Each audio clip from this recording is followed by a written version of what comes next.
Hi, my name is Michaela Everett, the opinions editor and host of the Pedagog.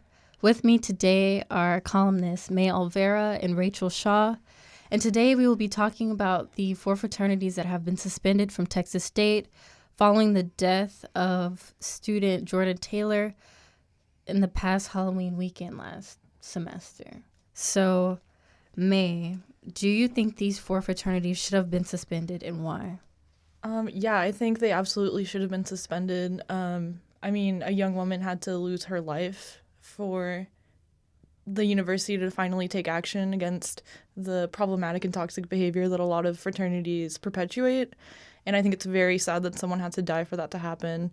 When a lot of the frats that were suspended, I believe it was two of the four already had like penalties against them that they should have been suspended because of before. So, what do you think are some of these toxic behaviors that fraternities perpetrate? I think they definitely perpetuate racism, sexism, absolutely rape culture, an abundance of, drinking and drugs, which, I would say is fine in moderation, but not when people are, dying out there. Yeah. Rachel, what do you think is one of the main reasons fraternities are becoming increasingly problematic, just not here, but like across the nation? I feel like one of the main problems is common misconceptions. I am a junior at Texas State University. I'm in Greek life. And before I joined my sorority, I had all these preconceived notions about fraternities and sororities and what they entailed. And when I actually joined, I found that it wasn't the case. I feel like people give fraternities a bad name without really knowing them. I have several friends in fraternities, and I guess the biggest problem on our campus with the fraternities are them not respecting their suspension. And I feel like if they did respect the suspension, that people's views might change, and it would fix a lot of the problems here. Yeah, and I will say I've never met a sorority girl at Texas State that I don't like. I came into school with this misconception of what Greek life and Greek people would be like, but I've never met a sorority girl I didn't like. I mean, I've had problems with frat boys, but yeah, that's definitely true. I mean, who hasn't had problems with frat guys, but Exactly. I also have some preconceived notions about sororities and fraternities, but I will say that, as a black woman, because there are black sororities and fraternities, I don't pay as much attention to, the National Panhellenic because, there's black ones. I don't really care. So, on that, what do you think are some preconceived notions that people have about fraternities and sororities that might keep them from joining them? I feel like the issue of race is a huge one.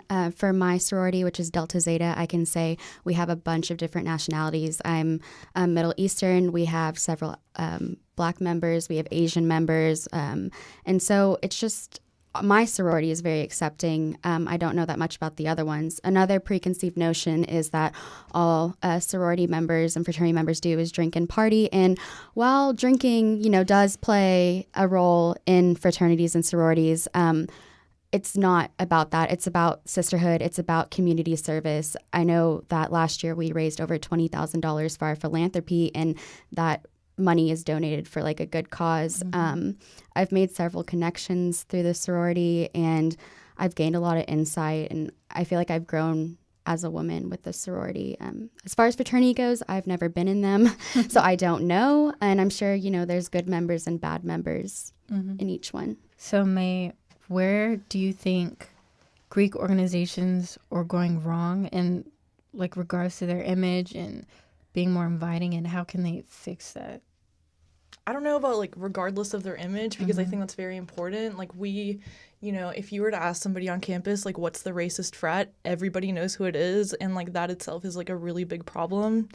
Also, I personally have had a lot of friends that have been raped by one certain frat, and most people can also tell you what frat that is. So there's obviously fraternities that are all good. Like, I've never heard of people having a problem with, but there's some that are just perpetuating these really toxic things. And where we go from here, I don't know. I think that it's a bigger problem. It's an empathy gap that hasn't been filled through like our education system for a really long time with these people.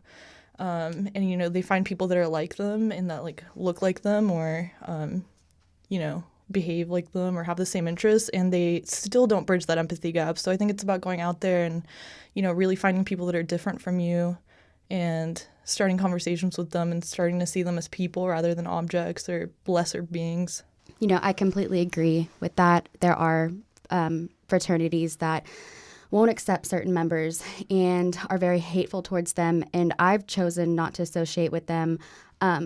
One fraternity that I know is very accepting and very open is ATO, because I have, you know, friends in that and I like their morals and their values. But there are certain fraternities that do implement certain like bad connotations towards them. So, and the only way to bridge that gap is for them to change their mindset. And unfortunately, that might not happen anytime soon. Just, you know, I choose to not associate with those fraternities in particular.